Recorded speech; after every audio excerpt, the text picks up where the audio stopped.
Embora eu considere algumas ministrações do R.R. Soares boas ministrações, algumas coisas assim eu tenho observado. Uma coisa, uma vez ele falou uma coisa sobre o nome R.R. Soares. E ele fez até um desenho onde o garotinho chamava-se Acerte, Acerte. Isso porque existia uma ministração de que se você falasse algo, né, é como se você estivesse profetizando aquilo. Então, RR era como se estivesse mandando ele errar. Então, ele não gostava dessa pronúncia. Porque há um tempo atrás, não sei se o ensinamento da Internacional da Graça é dessa forma. Os pastores ensinavam os cristãos que estivessem doentes a dizerem pela fé que não estão doentes, né? Eles acham que Deus é alucinado a ponto de não entender as razões humanas, entende? Eu não sei que tipo de pensamento doido é esse, porque se você está doente, não é falta de fé você dizer que está doente. Não tem falta de fé nenhuma. Isso é verdade. Deus trabalha com lógica, com razão, com verdade. Lembre que Jesus falou que Lázaro morreu. Ele não ia continuar morto. Jesus ia ressuscitar, mas ele foi lógico, ele morreu, né? E depois Jesus foi lá ressuscitar ele. Então, fé não tem nada a ver com esse tipo de coisa. Isso já é alucinação. Você profetizar, eu estou curado em nome de Jesus. Você não pode antecipar algo que Deus não fez. Você pode acreditar, como a Bíblia diz, se tu podes crer, tudo é possível que crer. Eu sempre ensino uma coisa que Jesus ele sempre mostrou de forma nítida para a gente ter um pouquinho da fé. Ele fala de coisas simples. Por que vocês andam... Olha que Jesus é tão sábio que ele fala de coisas simples para falar de grandiosidade. Ele fala, por que vocês se preocupam pelo que haver de comer, pelo que haver de vestir? O mundo todo é desse tipo de preocupação. É isso que Jesus fala. Você, veja as aves do céu, não plantam, não colhem, todavia o Pai tem os alimentado. Não vale mais vocês do que as aves? Ele começa a falar da importância do homem em relação a Deus e de que Deus, ele, lógico que ele vai se preocupar mais com você, que é ser humano, do que com o pássaro. Ele tem uma preocupação especial com os pássaros, que não sabe cuidar de si mesmo, né?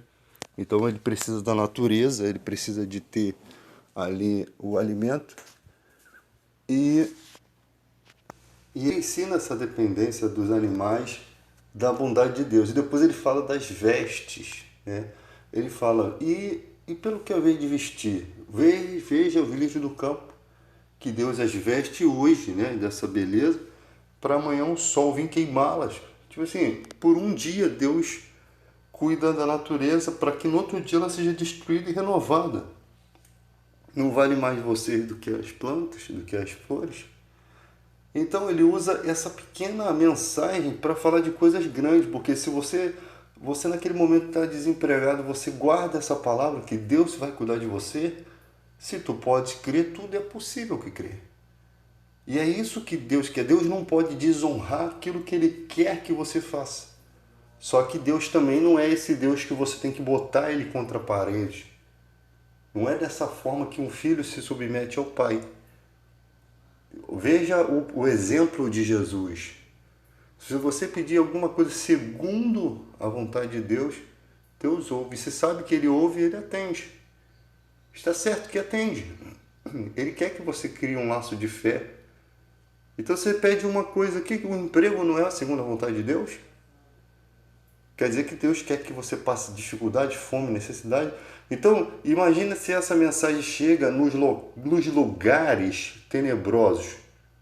Aí você pega aquela mensagem de Daniel. Daniel, no primeiro dia que você se propôs a se humilhar diante de Deus, Deus ouviu sua oração.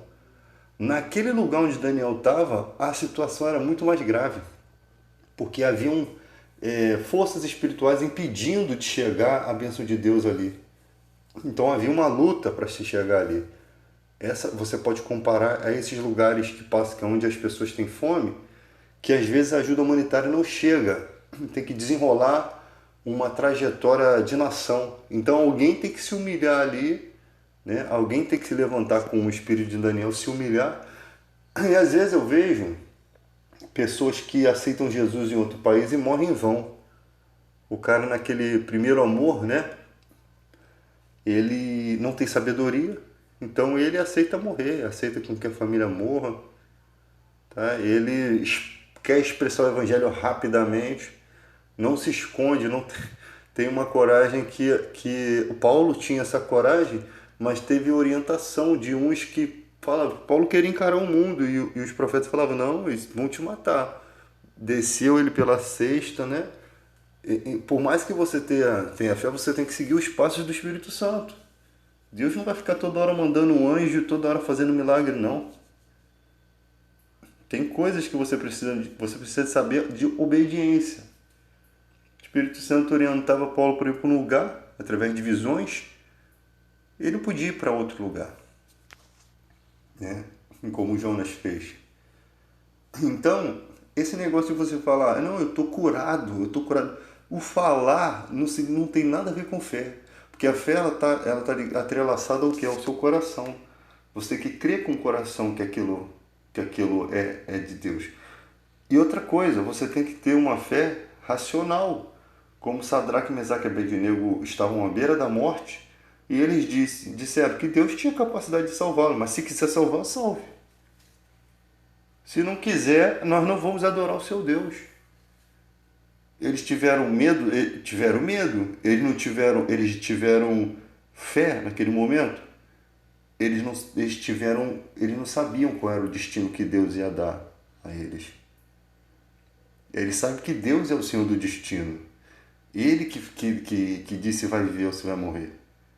Então você tem que entender o que é essa situação. Chegou uma doença na sua vida, se tu pode crer, tudo é possível que crer. Você vai buscar Deus. Mas se fosse um momento de partida, Deus pode mudar as coisas. Deus pode acrescentar mais anos na sua vida, como já aconteceu. De Deus, quando queria acrescentar anos na vida de um homem, ele mandou o profeta ir lá. E o profeta falou, prepare a sua casa, você vai morrer. E ele... Quando Deus fala isso, é porque o cara tem que se preparar mesmo.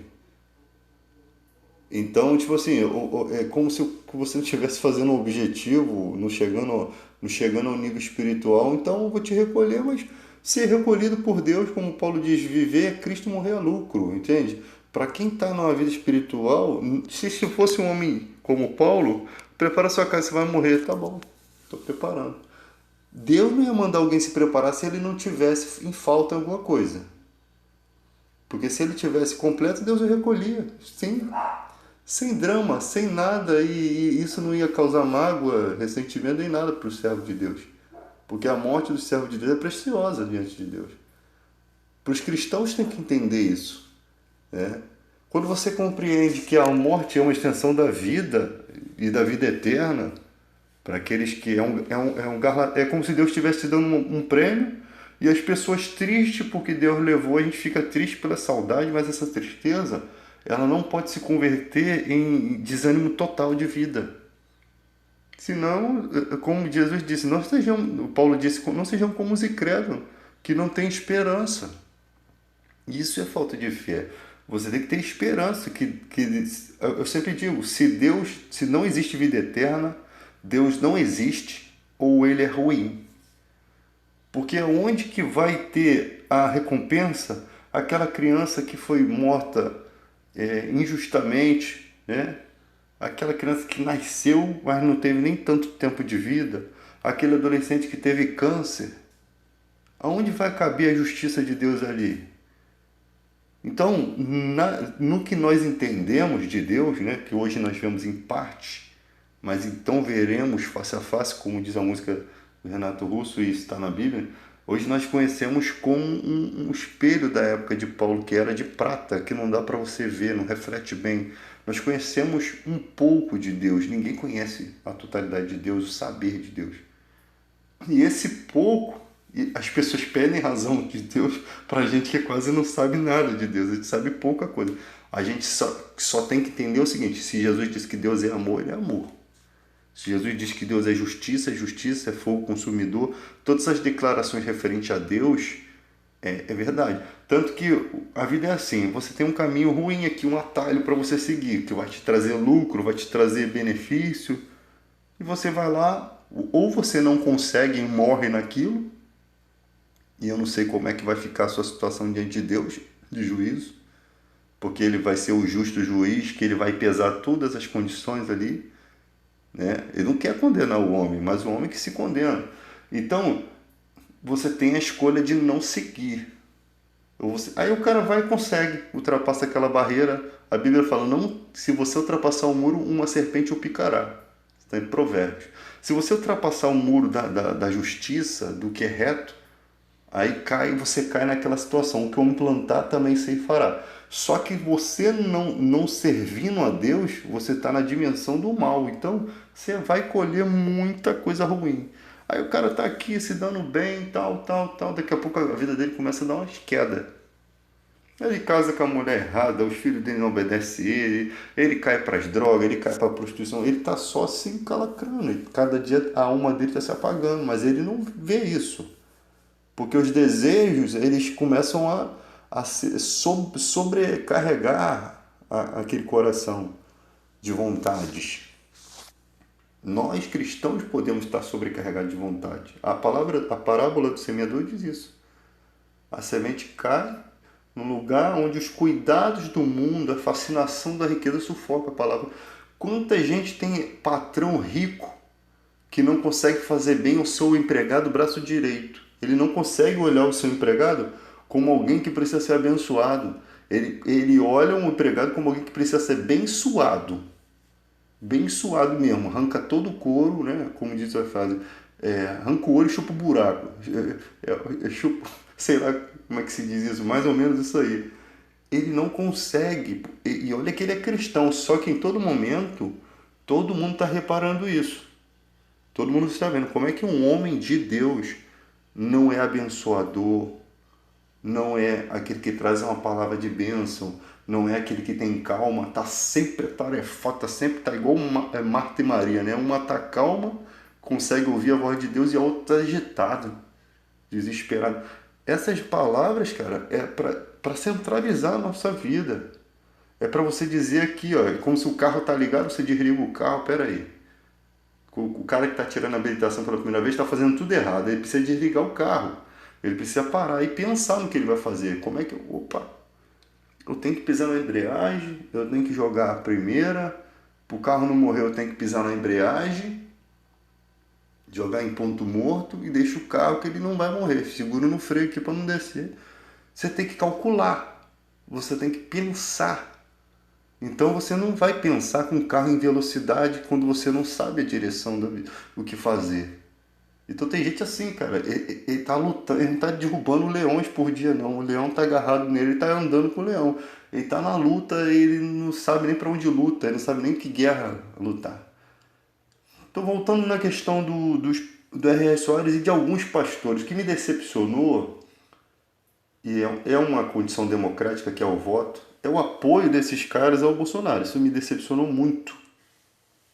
Porque o Bolsonaro, mesmo que ele quisesse fazer tudo de bom, eu não creio que uma árvore ruim dá bons frutos, tá? Isso é bíblico. A fala dele é totalmente incondizente com o cristianismo. É totalmente incondizente. É engraçado que ele tem uma forma cativante. Tipo assim, sabe aquelas pessoas, tem pessoas que não vale nada, mas tem alguma coisa que cativa e depois ela te passa a perna. São pessoas que você sabe que não são de confiança, mas que ela tem uma coisa que atrai, sabe? Que atrai os outros. Se ela fosse uma boa pessoa, ela seria uma pessoa extraordinária, cara. Essas pessoas não entendem isso. Tem gente que você olha assim, esse cara, ele tem uma parada nele que ele atrai as pessoas, sabe? Só que uns são atraídos por Bolsonaro pelo discurso de ódio. Outros são atraídos por algumas atitudes, porque a gente acaba se nos convencendo assim, de que aquela atitude ela não passa de uma representação. Tipo assim, o cara pega é capaz de pegar uma menininha aqui e fazer ela viajar com ele, andar no avião com consentimento da mãe, como naquele filme um filme aí que teve aí, que acontece isso no final do filme, que o segurança salva o presidente, depois chama todo mundo para passear num avião presidencial dos Estados Unidos, lógico que diferente do Brasil, né? Se eu fosse passear no tanque aqui, o tanque de guerra aqui é a lenha, né? Econômico, mas polui tudo. Mas a situação dele, assim, ele é capaz de fazer isso, mas aí o cara come a farofa aqui e derrama na perna e tu vê que nitidamente o cara tá imitando o Jânio Quadros. O Jânio Quadros fazia isso, comia quentinha na frente do povo, dizia, eu tenho uma medalha de Jânio Quadros, que eu ganhei de um amigo da Segunda Guerra Mundial, já faleceu. Essa medalha eu ganhei no neto dele. Tem duas vassourinhas do lado que ele dizia que ia varrer a corrupção, mas só que ele era o cara mais sujo, porque ele jogava pozinho no cabelo, né, polvilho para dizer que tinha caspa, para parecer com um pobre, entende? Então, se o cara realmente fosse aquilo que ele mostra ser, ele seria um mito. Ele não conquistaria aquela galerinha só que está com ele, não, que foi muita gente. Ele conquistaria todos e ainda assim se reelegeria com apoio, e até tem gente que não apoia nem Jesus Cristo, mas até sempre aquele do contra. E ele manteria isso, e o cara que ele apoiasse iria entrar também. Aí eu te falo que é uma pessoa forte. Eu estou falando que você tem que agradar todo mundo, né? Santos e troianos, né, que falam. Né? Não estou falando que você não vai agradar todo mundo, mas eu te falo que quando você tem um diálogo verdadeiro, você agrada todo mundo. Você tem um cara que me irrita é o Ottoni de Paula. Mano, o cara é um puxa-saco que chega a ter um pena, cara. É parente do Oséias de Paulo, um excelente cantor gospel, gosto muito dos hinos dele, mas não tem nada de Oséias de Paulo. Eu acho que até o Oséias de Paulo não vota em Bolsonaro. Não é possível, mas o cara é um puxa-saco, mano, pelo amor de Deus. O cara ficava perturbando no WhatsApp. Eu gostava dos discursos dele. E depois eu comecei a ver que o cara puxa saco. Eu acho que esses caras têm alguma coisa, alguma dívida. Não sei se tem alguma. Sabe quando tu faz uma cagada, alguém filma e tem aquele vídeo e fica te coagindo? Ó, tu puxa o meu saco, senão eu mostro esse vídeo. Na política deve acontecer muito isso. Sabe por quê? Porque quando alguém, tipo o Alcolumbre, né? O presidente precisava que ele votasse um negócio lá, acho que é da reforma da Previdência. Cara, na mesma semana apareceu o avião do primo do cara cheio de droga, apareceu um monte de gente do gabinete do cara falando de rachadinha. Ou seja, os caras sabem das treta toda, mas eles não têm compromisso com o Brasil, só tem compromisso com os planos deles. Eles usam aquilo como ferramenta. Alguém sabe um podre desse cara aqui? Ah, eu sei. Me dá tanto que eu te falo. Toma tanto. É assim, mano. Eu acredito que seja assim, que é tão nítido, eles roubam tanta cara de pau que é assim, bem nas caretas. Então enfia esse dinheiro aí na tua cueca freada aí e fala pra mim. Aí o cara fala, ó, ele tem isso, isso e isso, tem aval do açaí, tem... E aí, mano, o cara vai lá e na mesma semana que se precisa votar aquilo... É diferente da época antiga, onde enganaram o Ulisses Guimarães dizendo que o presidente tinha fugido do país. E ele foi e assinou o impeachment como líder da Câmara dos Deputados. E depois ele viu que foi enganado e chamou todo mundo de canalha. E depois logo deram um sumiço nele. Mas ele foi o homem, aquele ali foi corajoso. Antigamente existia homem, né? Hoje em dia, os cabras da peste puxa a faca, sai uma gilete, mano. O cara puxa o facão, sai a gilete. O YouTube vai achar que isso aqui é discurso de ódio e vai bloquear meu vídeo, como sempre faz, né? Porque bloqueou meu canal porque eu fui falar do juiz aí que o Bolsonaro botou aí no STF. Então, o YouTube é engraçado, ele fala assim, eu gravo muitas músicas, né? Eu gosto de cantar e tal, com a voz desafinada, mas boto lá e o YouTube fala assim, não se preocupe que o seu vídeo tem direito autoral, mas não se preocupe, porque as visualizações vai para aqueles caras lá, eles ganham um trocadinho. Esse não se preocupe do YouTube foi o que me ferrou. Não se preocupe. Cara, nunca. Até desanima. Até desanima. Não podia só retirar o vídeo que foi o problema? Se tá dando problema, tira ele. Mas o cara pegar 10 mil vídeos que eu tinha e acabar com o canal, mano, vídeos ensinando as coisas, é desanimador. O YouTube é escroto demais.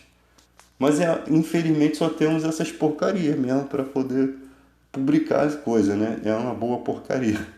Mas tá bom. Então, gente, eu não consigo entender um cristão. Vou votar em Bolsonaro. Eu não consigo. Eu não consigo entender um cristão armamentista. Eu não entendo. Porque, cara, nós não temos ainda condições de dizer que o Brasil está preparado para ter armamento. Os Estados Unidos passa problema por isso direto. Crianças que matam um monte de gente da escola. Coisas que não acontecem aqui no Brasil, raramente quando acontece, foi o caso daquele Wellington, né, que sofreu bullying, os caras botaram a cara do moleque na descarga, o moleque já tinha problema com a família, o moleque já tinha problema mental e fez todo aquele massacre, ponto. Problema psicológico. Agora, você não vê crianças que normais, criança pega arma por causa de um tratamento, ou você me chamou de nhonho e de gordinho e tal, e eu espero que o YouTube não me bloqueie, que eu não estou falando nada que possa dizer que é. Eu estou só questionando a situação. Estão me chamando disso, está me chamando daquilo, esses discursos de bullying. E aí a criança vai e toma aquilo no coração, não sabe lidar com aquilo, né? Todo mundo perseguindo, porque isso enche o saco, né? Toda hora ficar te chamando de salsicha, de nhonho, de gigante, de pequeno. Tem gente que aceita de boa. No início não aceitava, mas hoje em dia eu não esquento cabeça de zoeira, não. Mas tem gente que fica porriando. E aquilo ali é um jovem que não sabe lidar com aquelas emoções. E aí o cara acaba fazendo uma besteira, tá? Então, no Brasil, primeiro que no Brasil é terrível. Os caras de futebol brigam, se matam. Há uma época aí, um garoto de 12 anos foi espancado pela torcida organizada, que causaram traumatismo craniano. A repórter foi falar com o garoto, que eu não quero falar não. O garoto estava colinchado, no outro dia o garoto morreu. O policial foi seguir, o outro foi dar uma coronhada, aí um cara cruzou, que não tinha nada a ver com a situação, cruzou na frente dele, assim, ele parou de correr atrás de um, foi correr atrás do outro. Ele deu uma coronhada, que isso não pode fazer, a arma disparou, matou o cara. O cara mesmo não sabia o que fazer com a arma. Então, gente, é um absurdo. Nós não designamos, né? Porque nós designamos o valor de dinheiro para os policiais terem uma condição melhor de trabalho. Existe forma de fazer um país melhor. Câmera nos capacetes da polícia, na roupa da polícia, inibe muito. Mulheres na polícia, inibe. Você tem uma forma de diminuir. Você dá uma qualidade de vida melhor pro policial, cara. Porque vida de policial é vida de cão. Pô, o cara sai no meio do tiroteio lá da favela, aí depois chega aqui, vem achando que vai ter calma, vai separar briga de bêbado, briga de família. Então, quem é especializado, psicólogos da Polícia Militar, vai trabalhar na vara de família. Você não vai pegar qualquer policial para resolver aquele problema. Hoje em dia tem patrulha da Guarda Municipal de escola. A Guarda Municipal tem que se armar, mas eles não querem se armar, porque eles já estão ganhando bom dinheiro, vai me armar, não vai me dar nada mais por isso, e eu vou ficar aqui trabalhando, sendo responsável como se fosse a Polícia Militar. É isso que o chefe da guarda pensa. Então, se vai armar a Guarda Municipal, eles têm que ter um salário melhor. Eles têm que ter um preparo melhor. Entendeu? Que se tem que colocar arma, tem que colocar na arma daquele que responde pelo tiro. Entenda isso. Porque aquele cara fardado, ele não tem pra onde correr, ele não tem como fugir. Toda a vida dele está estruturada dentro daquele trabalho. O militar está tudo estruturado naquele trabalho. Ele não vai fugir, ele vai receber a aposentadoria dele, vai neutralizar o dinheiro dele. Agora, o vagabundo, o cara que não tem nada a perder, o cara vem e te rouba. Cara, os caras estão roubando o celular. Tu tá assim, parado assim, os caras passam de moto já te olhando. Mano. Tá assim, o Rio de Janeiro tá assim. Eles não têm medo de morrer, não. Eles têm medo de o cara sacar a arma e de matar, não. Eles, por ser os caras cegos, os caras só vê o lucro. Uma das coisas ruins de ser um idiota é que se você, eu já fui assim, você só vê o lucro, você não vê a consequência. Um celular pode tirar sua vida. Eu não tiraria a vida de um cara por causa de um celular. Mas quando o cara está armado, o que você vai se fazer? O cara botou a arma na cabeça dos teus filhos, da tua família.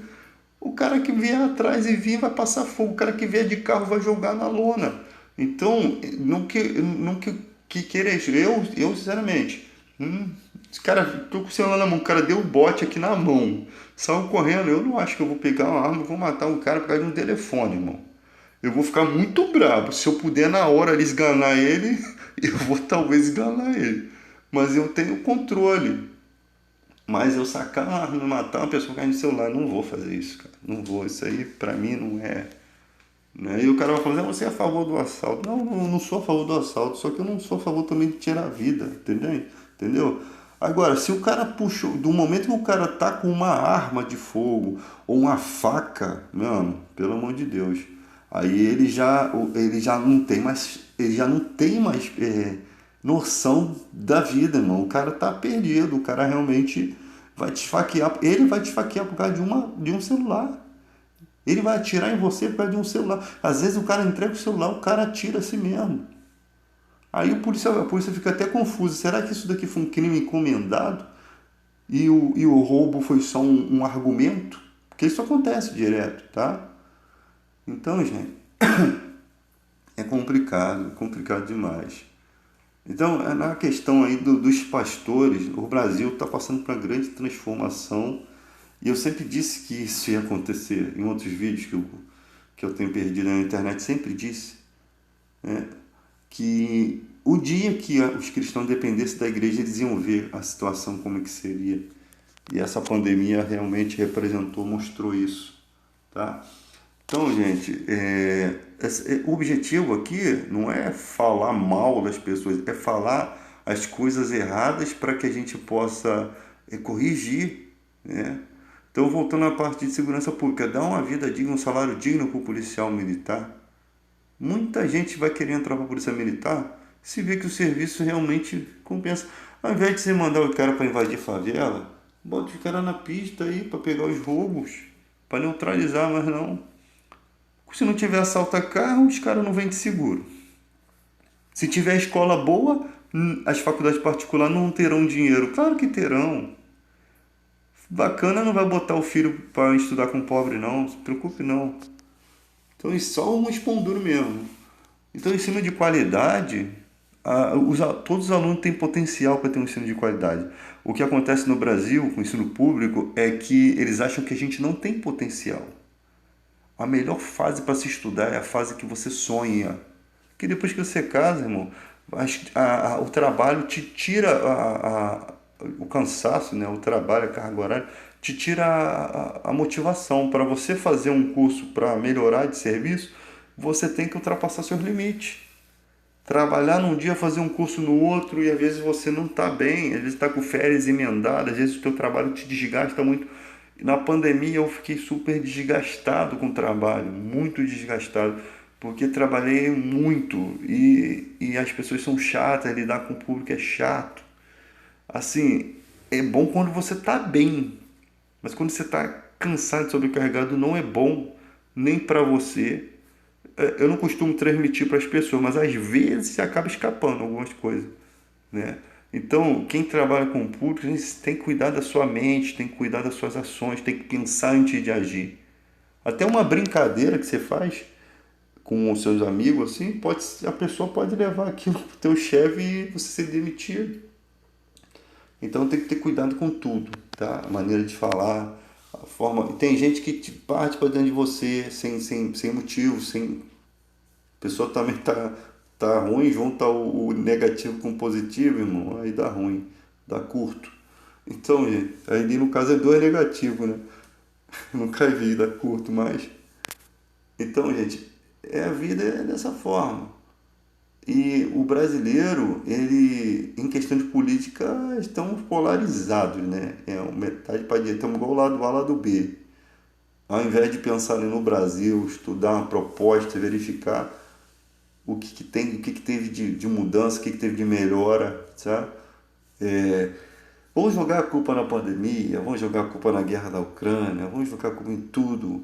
E, na verdade, isso serve como argumento, pretexto para eles não fazer nada, para continuarem não fazendo nada. Quando você vê uma pessoa que não quis nem dar o auxílio emergencial direito, o valor direito, não quis comprar vacina direito, prefiro comprar um produto que não serve para, que não serviu, nem sei onde foi parar isso, tá? Isso é crime de responsabilidade fiscal, de responsabilidade fiscal. Eu nem, esse ano nós descobrimos que o médico pode receitar qualquer coisa para você. Sabe? Você botar isso na confiança na mão dos médicos, não, eu acho que não. O médico tinha que receitar algo dentro da esfera do que é permitido. Porque, por exemplo, eu sou bombeiro civil, eu não posso fazer atuações fora da minha área. Mesmo que eu fosse tipo, um técnico de enfermagem, eu não poderia fazer os procedimentos de técnico de enfermagem como bombeiro civil. Nós não fazemos procedimento invasivo, né? Só evasivo. Nós não aplicamos injeção, nós não costuramos vítima, sabe? Nós não removemos. Outro dia a mulher furou o dedo com a agulha de costura. Eu não removo a agulha. Eu faço o curativo ali com soro, boto a gás e mando ela para o hospital. Porque ali o hospital tem todo um aparato, se a pessoa passar mal, desmaiar e tal. Então, gente, na área da saúde tinha que ser dessa forma. Ah, o cara é neurocirurgião e tal. Tá. Mas ele tem que trabalhar como neurocirurgião. Se ele tiver num outro setor trabalhando de outra situação, ele não vai poder fazer uma neurocirurgia, sabe? A não ser que ele esteja ali com todo o aparato, com toda a equipe contratada para aquilo ali. Eu até falei errado, isso até pode, né? Isso aí não tem nada a ver. Mas assim, você receitar um medicamento fora do que a Anvisa diz que é permitido para aquilo, eu acho meio. Eu acho que não dá certo isso não. Pô, teve uma pessoa uma médica que receitou nebulização de cloroquina e matou o paciente. Quer dizer, mata o paciente e não se responsabiliza? Aí eu achei que ia dar certo, eles estão fazendo experiência. Porque é isso que está acontecendo, gente. É uma experiência, é uma coisa que nunca foi feita com aquele tipo de paciente. Isso é uma experiência, nós estamos Frankenstein aqui, né? O INSS aqui é para Frankenstein, então testando coisas na gente. E pior, descobriu-se que foi forçado o tratamento com esses produtos de cloroquina em alguns estados. Estavam receitando, já acabou de falar esse negócio, né? Uma empresa lá que estava, pararam de falar. A mídia tirou do muito dinheiro que rola ali, né? Uma clínica que estava falsificando realmente atestado de óbito e receitando, muitos médicos pedindo para sair porque estavam obrigando a receitar cloroquina. Isso daí, cara, isso ia dar um problema sério no Brasil a nível internacional. Por isso que eles acabaram com aquilo ali, pararam de falar, tá? Pararam de falar. Teve CPI, teve tudo e acabou com pizza. E acabou em pizza. As pessoas já esqueceram. Não foi um parente seu que morreu. O brasileiro esquece as coisas muito fácil. O brasileiro tem que levar as coisas mais pro coração. O político fez. Vou te dizer, o Podemos. Não podemos votar em vocês. Tipo, a propaganda anticorrupção tá lá o Dallagnol. Tu vê que não dá nem pra ver direito que é ele, né? Eles fazem uma parada que você não fica na dúvida. Se olhar bem o Dallagnol, que tá de frente ali. Aí você vai para as votações do Podemos em relação à reforma da Previdência e tal, tudo com o governo. Aí você vai para o número de pessoas que estão encalacradas no Podemos, um monte de gente. Aí agora teve a fusão do PSL com outro partido para criar o partido Bolsonaro. Quer dizer, o PSL sujo que elegeu o Bolsonaro continuou sujo se fez um homogêneo, se tornou homogêneo, né?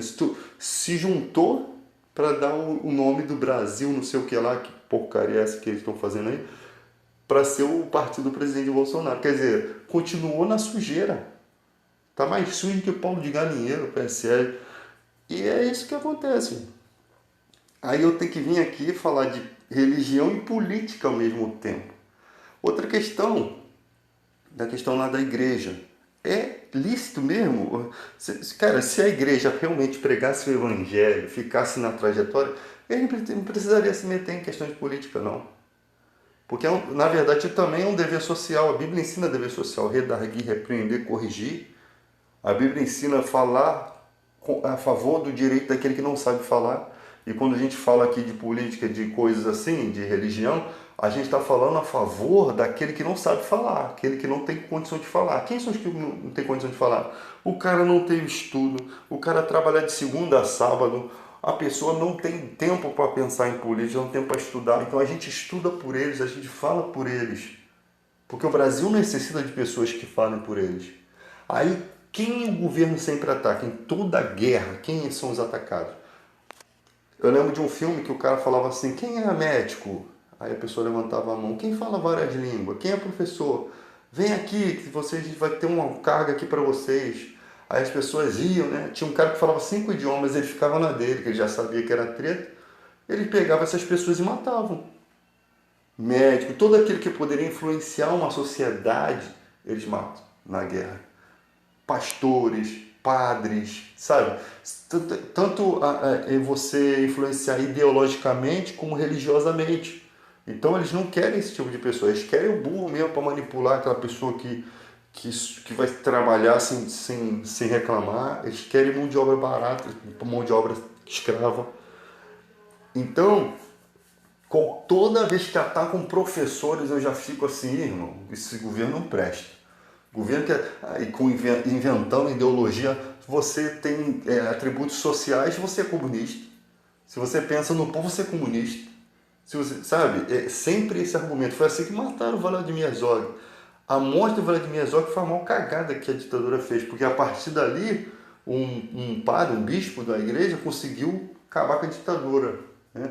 A partir da morte dele. O cara morre enforcado dentro do Oicói, mas 30 e poucas pessoas tiveram o mesmo laudo, tá? De que se mataram. Olha só, não existe nem isso no universo. 30 e poucas pessoas se suicidaram. Por qual motivo? Entende? E ali, cara, você vê que todos aqueles jornalistas, pessoas que têm alguma influência, sempre sofrem ataques. Sempre sofrem ataques. Professores, então, porque professores, o número de eleitores jovens é muito grande. É esse tipo de eleitor que eles querem. Imagine se fôssemos escolas militares. Os militares todos votam em Bolsonaro, são alienados. São tudo exorcizados no quartel. Por quê? Porque lá, a cartilha lá é o Olavo de Carvalho, né? Então, eles vêm com esse pensamento, cara, se você é um militar que vota em Bolsonaro, você não é muito inteligente, eu não confiaria meu pai na mão de vocês, não. Porque discurso de ódio, a sabedoria ela é maior do que a força, conhecimento, sabe? Sensibilidade. Por falta de sensibilidade, um cara atacou um cara no McDonald's, matou o cara, perdeu a carreira. O cara é bombeiro, cara. Olha a dificuldade para você entrar no corpo de bombeiro. E acho que até patente, já tinha patente. O cara tinha um carrão, que não sabe onde arrumou esse carrão, mas tinha um carrão. Tinha uma vida boa. O cara jogou a vida no lixo por conta de uma briga. Por causa de ketchup, mostarda, sei lá, hambúrguer. Por causa de coisas que vão te engordar. Coisas que vão te fazer mal. É um prazer momentâneo no McDonald's. O cara, pô, gente, pelo amor de Deus, gente. É jogar. Tem gente que acaba com a própria vida em segundos. Consegue jogar tudo no lixo.